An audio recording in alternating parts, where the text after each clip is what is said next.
ولا يخفي ثوابهم.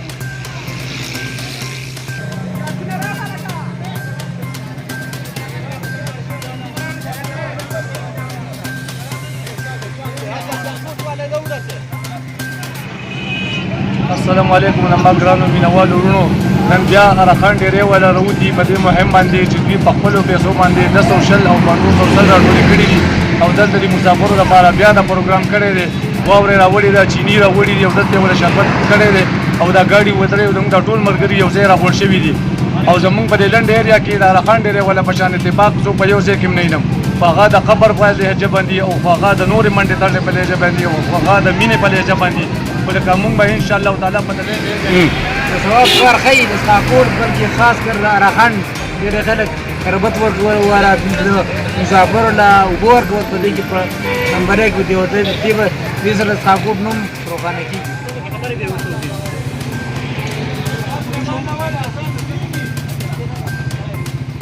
ورکا دا شربت ولاله جی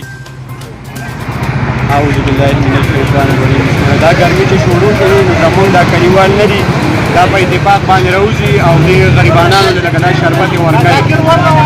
د ثواب باندې چې الله رانه راضي شي او دا ټول مزدوران دي څوک د ټاټي مزدوري کوي څوک مکینکان دي څوک جواران دي څوک دکانداران دي و د الله د رضا لپاره موږ دا دغه کوو زمونږ هر جمعه ماشاءالله زمونږ دا کلیوال چې کوم نو هر جمعه شربت ورکوي راځي ورګي د خپل جیب نه چې کوم نه لږ روپۍ 10 روپۍ دا راغونډي اعوذ بالله من الشیطان الرجیم بسم الله الرحمن الرحیم دا کم نو جوانان چې نه دا شربت تقسیمې دا خاص د الله د رضا لپاره تقسیمې دا چې د غونډه مزدورکار محنت کشه خلک ته ګرمي سی وای اره جمعه مونږ د دې وجه نه بیا راوځو کوه چې په کومه جمعه باندې ګرمي سی وای نو داګه جمعه د وجه نه هغه جمعه باندې لازم راوځي او دا رسخه تارخان دي نوجوانان دي د خپل جیب چې پیسې را باندې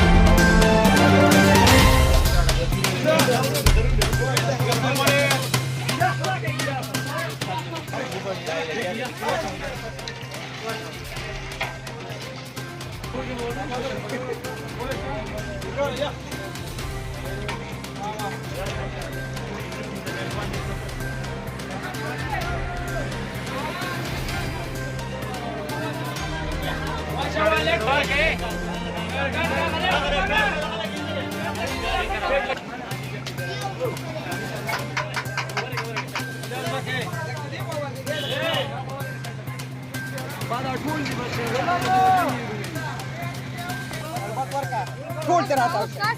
دوا کوا ايوه ودرو په موږ ودرو څنګه دی یاره ولاړه دغه پاتې دغه دی بل کېرم بګی راو یک یخ چوتکا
موبايل كده فرق ليني ثم سنة كده